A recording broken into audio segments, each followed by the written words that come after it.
This low-grade chronic inflammation has many underlying causes. The most common being consumption of animal products in those highly processed foods like white flour and concentrated sugar, as well as alcohol, tobacco, stress, poor sleep, environmental pollutants. For some people, yeast and gluten or other allergens can contribute to the inflammation as well. Within 20 minutes of eating an animal product, we can measure an inflammatory response in your body. If we drew some blood before and after, we would find that your white blood count would go up, as well as several other inflammatory markers. This chronic inflammatory response caused by eating animal products lasts for about 6 hours. So what's going on? Many experts believe that the leaky gut is the issue. The small intestine is a sieve or filter, which ideally allows healthy digested food particles into the bloodstream for our body to utilize. These molecules from food digestion are small and can make it through the filter. The filter keeps larger, unhealthy molecules inside the intestine where they can be eliminated without harming us. However, inflammatory things like saturated fat in animal products cause a relaxing of the sieve and opening of the filter, which allows larger particles through that can cause us harm. Our body's immune system needs to gear up to handle this, which requires utilizing our body's resources. We can manage this on occasion without difficulty, but if it is constant, it can tax our bodies and leave us deficient in resources to handle our other normal functions. We know that poor sleep can cause inflammation, and that inflammation actually hinders healthy sleep. So we can fall into a vicious cycle. Healthy sleep is really important for many reasons. One of this is that while we are sleeping, our body does its repair and maintenance of the daily wear and tear damage. But if we don't get healthy sleep, it's like letting a robber in the house who wants to steal our resources. That robber is inflammation. Unfortunately, we may be the unwitting accomplice, opening the door and inviting inflammation in, like inviting the robber in to help himself. Let me illustrate how this works. Let's suppose you start the day with that bowl of cereal with milk on it. The milk, being an animal product, sets off that inflammation.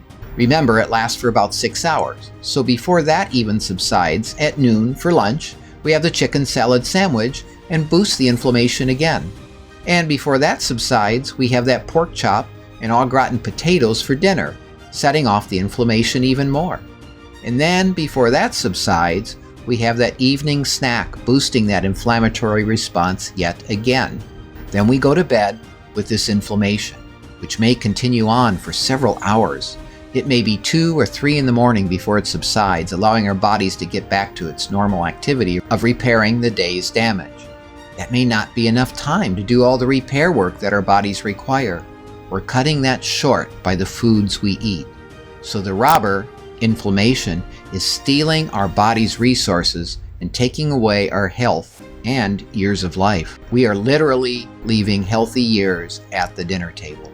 But the good news is that those plant-based whole foods are anti-inflammatory, especially those with those deep colors, the seeds, the nuts, those high in fiber. We want to eat more of those and less of those inflammatory foods.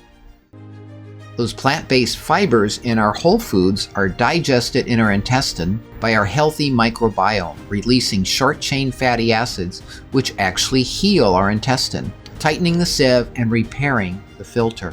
So is the answer then to eat a vegan diet?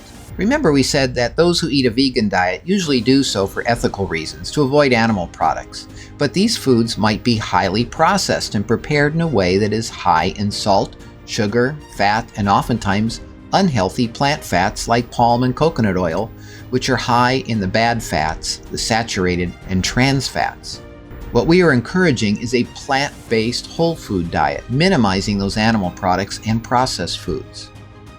A group of researchers at Harvard looked at some very large databases where hundreds of thousands of people were followed for decades. These people were healthy at the beginning of the study and watched to see what would happen over time, based on many factors, including diet. The researchers looked at portions of food eaten on a daily basis, not necessarily a specific diet.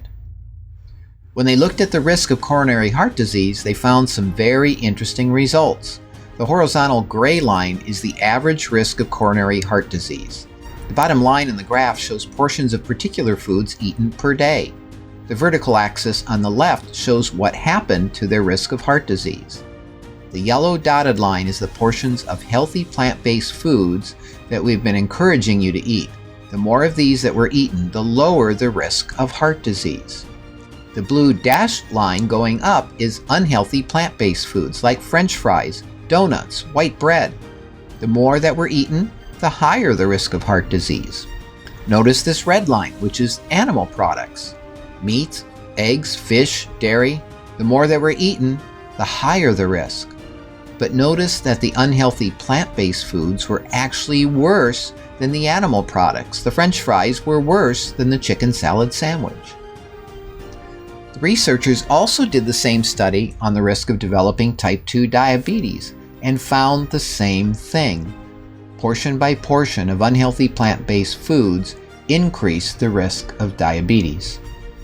So we're not advocating a vegan diet, but a healthy, anti-inflammatory, plant-based whole food diet. We want you to eat more on the right and less on the left. We want you to find and keep your health.